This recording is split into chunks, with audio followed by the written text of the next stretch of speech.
नमस्कार। कैसे हैं आप सब। मैं हूं मनीष ठाकुर और आप देख रहे हैं द न्यूज मीडिया।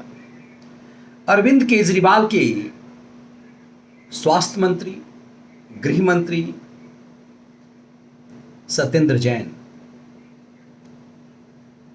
न सिर्फ गिरफ्तार कर लिए गए, बल्कि प्रवर्तन निदेशालय ईडी ने उन्हें 10 दिन के लिए हिरासत में ले लिया है। और ईडी ने 14 दिन की हिरासत अदालत से जब मांगी तो अदालत चौंक गया। इतनी लंबी हिरासत क्यों? जब ईडी ने केजरी के मंत्री के हवाला कारोबार का ब्यौरा अदालत को दिया तो अदालत चौंक गया। किसी राज्य का मंत्री क्या हवाला के ऐसे कारोबार में लिप्त हो सकता है? अब प्रवर्तन निदेशालय यह पता कर रहा है कि केजरी का मंत्री किस स्तर तक हवाला के कारोबार में लिप्त था। दिल्ली से कलकत्ता तक हवाला के धंधे में क्यों लिप्त था राज्य का एक मंत्री। लेकिन अहम बात यह है, क्या केजरी खुद चाहते थे कि उनका मंत्री सत्येंद्र जैन जेल जाए? अरविंद केजरीवाल को यह याद उन्हीं के साथ ही रहे कभी कपिल मिश्र और कुमार विश्वास याद दिला रहे हैं। केजरीवाल ने पिछले दिनों अमित शाह से कहा था कि आप सत्येंद्र जैन और मनीष सिसोदिया पर नए केस दर्ज करने से पहले गिरफ्तार कीजिए। क्या केजरीवाल को लगता है कि हवाला के कारोबार में उनका जो मंत्री इन्वॉल्व है, जिसके सबूत ईडी को मिल गए हैं, उसके दाग उस केजरीवाल के दामन पर ना लगे? इसीलिए क्या केजरीवाल अतीत में यह तर्क दे सकें जब यह उन पे आरोप लगे कि हवाला के कारोबार में केजरी के मंत्री जो कुछ भी करते थे उसकी जानकारी अरविंद केजरीवाल तक थी। करोड़ों का वारा न्यारा जब केजरी के मंत्री करते थे तो इसकी समझ केजरीवाल को थी। भ्रष्टाचार के खिलाफ आंदोलन से उत्पन्न पार्टी के सुप्रीमो अरविंद केजरीवाल ने यह वायदा किया था कि वो जीरो टॉलरेंस रखेंगे, भ्रष्टाचार पर वो किसी को बख्शेंगे नहीं। और अपने मंत्री की गिरफ्तारी से एक दिन पहले हरियाणा के मुख्यमंत्री पर भ्रष्टाचार का आरोप लगाते हुए केजरी ने कहा कि वे अपने बेटे तक को भी भ्रष्टाचार के मामले में नहीं छोड़ेंगे। लेकिन केजरीवाल से जुड़े हुए तमाम लोग भ्रष्टाचार के शिकंजे में बारी बारी से फंसते जा रहे हैं। तो अब की बार बारी सत्येंद्र जैन की थी, तो सत्येंद्र जैन पर सिंपल भ्रष्टाचार का मामला नहीं है। मनीष सिसोदिया डिप्टी सीएम ने कई बार कहा कि ये 8 साल की मोदी सरकार की उपलब्धि है कि 8 साल से सत्येंद्र जैन के पीछे पड़े हुए हैं।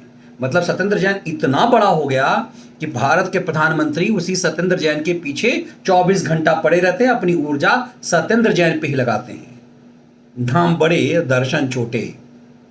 जिस सत्येंद्र जैन को इतना हवा अरविंद केजरीवाल और मनीष सिसोदिया बना रहे थे, उस सत्येंद्र जैन पर 4 करोड़ 81 लाख की संपत्ति कुर्क करने का मामला सामने आया है। 200 बीघा जमीन हवाला के इस कारोबार में सामने आया है दिल्ली में। कलकत्ता से दिल्ली तक हवाला के इस कारोबार में केजरी के मंत्री लिप्त हैं। और यह बात ईडी के तरफ से भारत सरकार के सॉलिसिटर जनरल तुषार मेहता ने अदालत के सामने रखी। ये चौंकाने वाले फैक्ट्स ये हैं कि भारत सरकार के सॉलिसिटर जनरल ने इतने गंभीर मामले जब अदालत के सामने रखे तो अदालत क्यों चौंक गया? क्या सरकार का कोई मंत्री हवाला कारोबार में धंधे में लिप्त हो सकता है? और वो भी उस सरकार का मंत्री जिसकी बुनियाद ही भ्रष्टाचार के खिलाफ एक आंदोलन से शुरू हुई है। केजरीवाल आंदोलन के समय यह आरोप नेताओं पर लगाते थे कि ये बंगले क्यों लेते हैं, ये बड़ी बड़ी गाड़ियां क्यों रखते हैं, इसका काफिला क्यों रखते हैं, ये वीवीआईपीज क्यों बनते हैं। लेकिन सब काम केजरी करते रहे तो बाद में कहे कि सरकार की सुविधाओं के लिए सब चीजें। लेकिन जो केजरीवाल कांग्रेस पर के हर नेता पर भ्रष्टाचार का आरोप लगाते थे, बाद में बीजेपी के नेताओं पर भ्रष्टाचार का आरोप लगाने लगे। उसके बाद जब उन्हें कोर्ट में घसीटा जाने लगा तो वह माफी मांगने लगे। लेकिन अब की बार अब केजरी को माफी से काम नहीं चलेगा। केजरी के स्वास्थ्य मंत्री, केजरी के गृह मंत्री, केजरी के पीडब्ल्यूडी मंत्री, केजरीवाल खुद अपने पास कोई मंत्रालय नहीं रखा ताकि उनके ऊपर दाग नहीं लगे।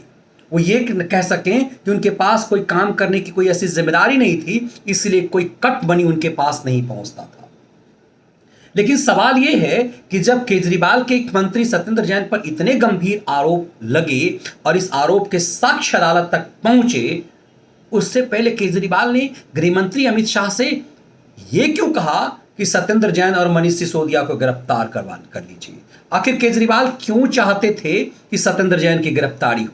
क्या केजरीवाल कोई बहुत बड़ा दांव चल रहे हैं? क्या केजरीवाल को लग रहा है कि हवाला कारोबार में उनके मंत्री की जो भूमिका है उसके में दामन में दाग उनके ऊपर भी लगेगा? जब ये मामला पंजाब से जुड़ेगा तो परेशानी उनकी भी बढ़ेगी। क्या केजरीवाल ने जानबूझ करके कहा कि सत्येंद्र जैन को गिरफ्तार किया जाए, ताकि जब गिरफ्तारी होगी तो सत्येंद्र जैन के ऊपर का पाप या जब केजरी पर लगेगा तो केजरीवाल कह सकेंगे कि हमने तो पहले ही गृह मंत्री से कहा था कि ऐसे लोगों की गिरफ्तारी की जाए। केजरीवाल दूर की चलते हैं, तो क्या केजरीवाल को वो सब कुछ पता चल चुका है जो अदालत को पता चलना है?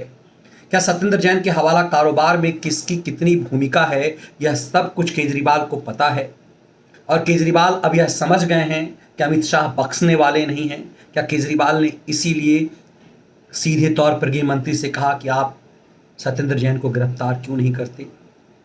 तो केजरीवाल क्या सत्येंद्र जैन के बाद मनीष सिसोदिया की भी गिरफ्तारी चाहते हैं? केजरीवाल एक अबुझ पहेली की तरह बनते जा रहे हैं। आखिर अपने साथ लगे इन तमाम नेताओं को सलाखों के पीछे भेजकर केजरीवाल क्या हासिल करना चाहते हैं? ईमानदारी का अकेला एक खिलंदर बन करके केजरीवाल का यह संदेश देना चाहते हैं कि उन्होंने बहुत कोशिश की। सबसे महत्वपूर्ण ये है कि मनीष सिसोदिया साये की तरह उनके साथ रहे हैं। तो क्या सत्येंद्र जैन के बाद मनीष सिसोदिया का नंबर आना है? और केजरीवाल को यह सब कुछ पता है। सत्येंद्र जैन की गिरफ्तारी और सत्येंद्र जैन की गिरफ्तारी के बाद ईडी द्वारा 14 दिन की पुलिस हिरासत की मांग और अदालत द्वारा 14 दिन के बदले 10 दिन की पुलिस हिरासत में सत्येंद्र जैन को भेजना सामान्य मामला नहीं है। इसका मतलब है कि ईडी के पास कोई बेहद गंभीर साक्ष्य हैं कि दिल्ली की सरकार में हवाला का कारोबार कैसे होता था। अब 10 दिन बाद जब ईडी अदालत के सामने सत्येंद्र जैन को पेश करेगी तो साक्ष्य चौंकाने वाले होंगे। उससे कितना दिल्ली चौंकेगी, मुफ्तखोरी का कितना नशा दिल्ली का उतरेगा और ईमानदारी का स्वांग रच करके अब पंजाब के बाद हिमाचल और गुजरात की तरफ गमन करने का सपना देखने वाले अरविंद केजरीवाल क्या कुछ देखेंगे, यह देखना दिलचस्प होगा। यह विश्लेषण आपको कैसा लगा जरूर साझा कीजिएगा। यदि ये वीडियो विश्लेषण आपको पसंद आए तो वीडियो को लाइक और चैनल को सब्सक्राइब जरूर कीजिए।